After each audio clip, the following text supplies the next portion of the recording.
Yo, what's good, YouTube? It's your boy Cam bringing you another video on the channel today. So how you guys been? What's going on? Hope you're doing well. So today we're gonna get into the dark side of spirituality and just kind of overall the spiritual awakening and the effects it's had on me through my own personal experience. And just overall, I want to share that with you guys because I know some of you individuals or people or supporters, whatever you want to call yourself, are going through the same thing. You know, it's not an easy process because you are becoming you, essentially. You're leaving your mind-made self in the past because that's not who you are. It's who you've been conditioned to be over how many years you've lived. Without further ado, let's get right into the video.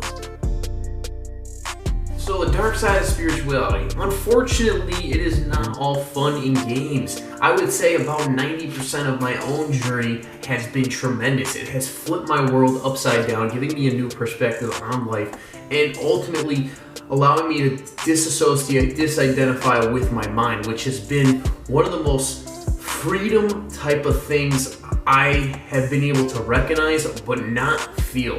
And this is kind of one of the biggest things in spirituality I have faced. And you know, I have read countless books from Eckhart Tolle, watched countless videos from Ralph Smart, a lot of spiritual YouTubers. And they all say, you know, appreciate, be thankful, you know, and I am thankful, I am very appreciative, but I only recognize that through my own conceptualization. And what does that mean? I'm like, oh, I'm appreciative, right? I'm saying I'm appreciative, but am I actually genuinely feeling that emotion? No, I'm not. And although I have felt tremendous epiphanies, realizations, over the spiritual journey for the past year, 2 years, and it has been great, and I am peaceful, I am bliss, I am all my natural emotions, I'm at a very high vibration. I have not faced all these emotions that these spiritual teachers, spiritual leaders have practiced and preached upon. If you kind of take a wrong perspective, you can be like, why am I not feeling these emotions? Or you kind of tell yourself that you're like, oh, I'm grateful right now, even though you may not really be grateful. You can kind of fall into this egoic trap where you start to develop a spiritual ego and you start to tell yourself one thing, right, that's not true, and it becomes true even though it's not actually true, right? So you tell yourself you're happy even though you're not actually genuinely happy. You see what I mean? And so this can kind of take a toll on you because once you realize this, you kind of have to, you know, build your way back up the mountain and question your own self. And questioning yourself is one of the most interesting things because I find myself a lot of times through my spiritual ego, right? So what I mean by spiritual ego is I'm like, oh man, I'm more spiritual than that guy. That makes me better than him. What? Dude, no, that makes no fucking sense. We're all conscious beings having a human experience. We're all the same. It doesn't fucking matter what materialistic crap you have, how much money, anything in this external world, it does not matter. Internally, we're all the same. Although we may be different on the surface, when you go back down to the root source, we are all the same. Through my spiritual ego, I tell myself things, right? But it's ultimately not true. But since I believe those things, I believe in an illusion that's not true. And I may believe, since I'm more spiritual or whatever I tell myself, or my spiritual bias, right? It can ultimately dictate and distort my reality because I'm not grounding myself with what's real. And so when you become more spiritual, you realize that you're not better than anybody, but you're just becoming more aware. And it is a great practice because you're ultimately going past your mind and beyond your mind into a new realm that can't even be described. It can be point towards by words, but it can't be point towards with words, if that makes sense. It can't be described. It's a mystery. Through kind of mentioning my spiritual ego, another thing that has just recently happened to me, I have been watching the spiritual YouTuber Anna Brown. She is a great, very knowledgeable, you can tell she is most likely enlightened from what I've seen.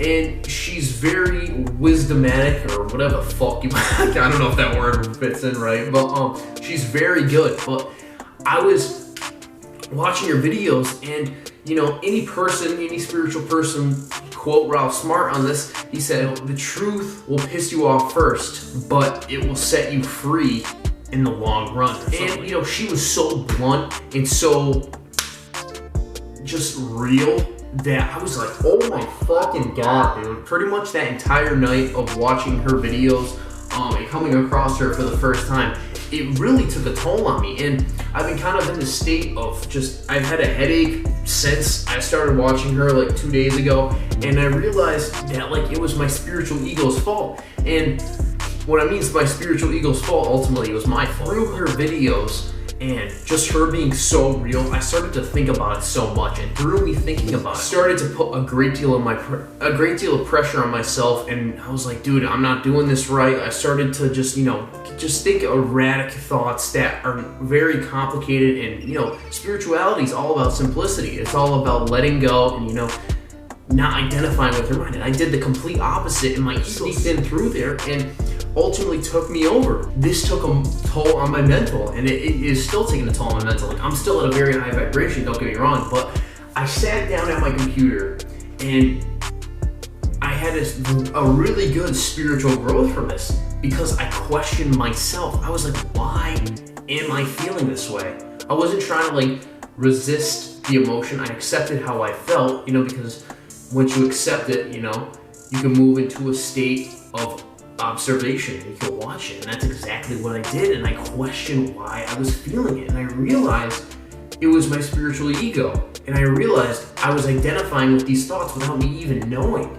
And through this, I was able to realize that I was putting so much pressure on myself, so much illusional, intellectual pressure on my own self to change, whatever you want to call it, just pretty much judging myself for not being a certain way when I'm already complete. It took a toll on me. And this is kind of what can happen in general with spirituality, because you're offered all these new perspectives and you're like, what the hell am I doing? And you can put a great deal of pressure on yourself to change and act a certain way, or portray yourself as a spiritual person, and just completely change who you are on the surface level and move farther away from who you are. And this is a scary part of spirituality, because once you move past your mind, the ego doesn't go away. The ego comes back, because the ego, it wants that divisive identification, and it wants to speak through you and control you, the little man inside you who it is. This is really scary at times, because it's kind of just like a buildup of emotion, and a kind of buildup of just, and you just want to let it go. And that's exactly what I'm doing right now. This is kind of just I've had a lot more experiences like this, and I just kind of wanted to break it down for you guys in a little short video and share my own 2 cents on the dark side of spirituality through my own experience. And if anything resonated with you guys in this video, make sure you subscribe. I want to talk to you guys in the comment section. It's okay to feel how you are feeling, and don't resist it. Don't try and change it. Don't act like you're not feeling that way when you're genuinely feeling that way. Don't suppress the emotion. Accept you feel that way, surrender to the emotion, and move into a state of observation. It's as simple as that. It's very simple. Don't let your spiritual ego, don't let your ego in general take you into an illusional state of thoughts which you identify with, which ultimately dictate your reality. It's as simple as that. And so I love you guys. Hope you have a great day. Love yourself because I love you, baby. And hope you have a great day, and peace the fuck out.